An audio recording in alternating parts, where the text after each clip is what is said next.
সংবিধান সংশোধন কমিটিতে যাবে না জামাত এনসিপি। কি দাঁড়ালো?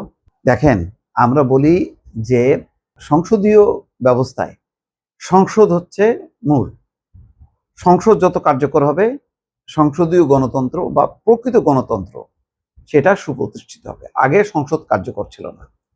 এর আগে 3টা সংসদ, তো এটা জাল জালিয়াতির সংসদ ছিল। তার আগে যখন নাকি এরশাদ পরবর্তী সময় সংসদগুলিও কার্যকর ছিল না, তখন বিএনপি এবং আওয়ামী লীগ দুই দলই আমি মনে করি ভুল এবং দায়ী। তাদের মধ্যে পারস্পরিক অসহিষ্ণুতা এমন পর্যায়ে ছিল যে লাগাতার বর্জনের কারণে সংসদটা কার্যকর হয়নি, যার কারণে পরিস্থিতি কিন্তু সংসদ থেকে বের হয়ে রাজপথে চলে আসছে। সেটা আমাদের গণতন্ত্রের জন্য ভালো হয়নি। তার ফলাফল আমরা দেখছি 1/11, তার ফলাফল দেখলাম আমরা এই যে সর্বশেষ যে 15 বছরের শাসন, আওয়ামী লীগের দুঃশাসন, যেখানে নির্বাচন ছিল না। তার মানে সংসদ থেকে কিন্তু চলে আসলো গণতন্ত্র, বাইরে চলে গেল। বাইরে যাওয়া মানে আসলে ওইটা আর গণতন্ত্র থাকলো না, ওটা গণতন্ত্রের লাশ।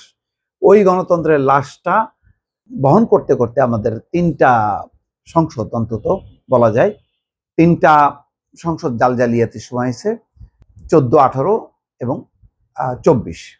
এই গ্লানি বহন করতে হয়েছে, স্বৈরশাসন বহন করতে হয়েছে। সব কারণ হচ্ছে সংসদকে কার্যকর না করা। আজকে আবার দেখেন ঘুরে ফিরে, এখন আওয়ামী লীগ নাই, আবার সে ঘুরে ফিরে সংসদকে অকার্যকর করা।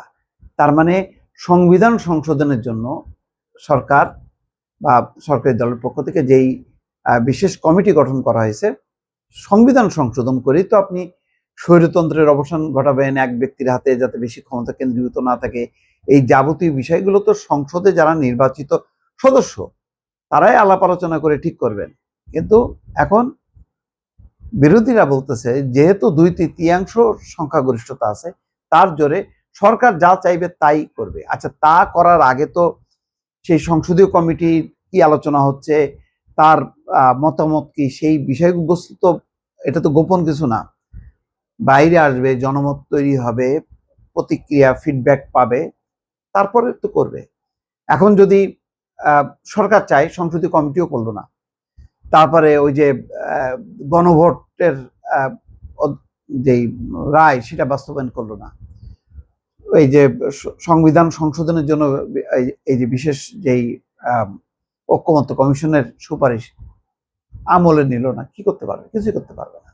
আন্দোলন হবে, হইচই হবে, বিএনপিকে বেঈমান বলা যাবে, এইটুকুই তো, তার বেশি।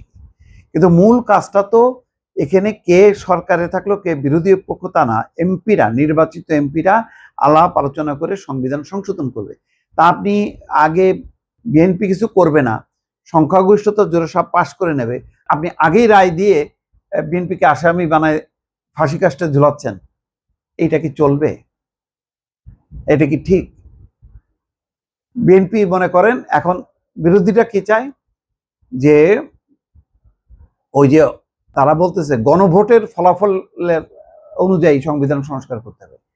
আচ্ছা, গণভোটের ফলাফল অনুযায়ী সংবিধান যে সংস্কার করতে হবে, তো সেই আলোচনাটাই তো আসতে হবে যে গণভোটে এই ফলাফল হচ্ছে এই, আমরা এখন বিশেষ কমিটি করলাম, সেই কমিটিতে আমাদের এই মত। ওখানে তো মানে এমন তো না যে সংবিধান সংশোধন কমিটিতে কারণ নোট অফ ডিসেন্ট ছিল না, ছিল তো। তো সেগুলি নিয়ে কি সংসদের যারা নির্বাচিত তাদেরই কি ক্ষমতা না? এখতিয়ার তো তাদেরই। আউট অফ পার্লামেন্ট কি হলো না হলো, এটা কি গুরুত্বপূর্ণ? এটা তো গুরুত্বপূর্ণ না। যখন একটা নির্বাচন হয়ে যায় তখন সংসদ দিয়ে হচ্ছে আসল, আপনার সব কিছু আনতে হবে সেখানে। এখন মানে সংসদে বিজয়ী দল হইলো, তাহলে আপনি দরকার কি আর বিরোধী পক্ষে থাকার দরকার? সংখ্যাগরিষ্ঠতার জোরে যদি সরকার সবই করে, তাহলে বিরোধী দলের যদি কাজ না থাকে, তাহলে বিরোধী দলের থাকার দরকার কি সংসদে? যখনই যে পরাজিত হবে সে তখন বলবে যে না, আমরা সংসদেও নাই। বিষয়টা তাই না?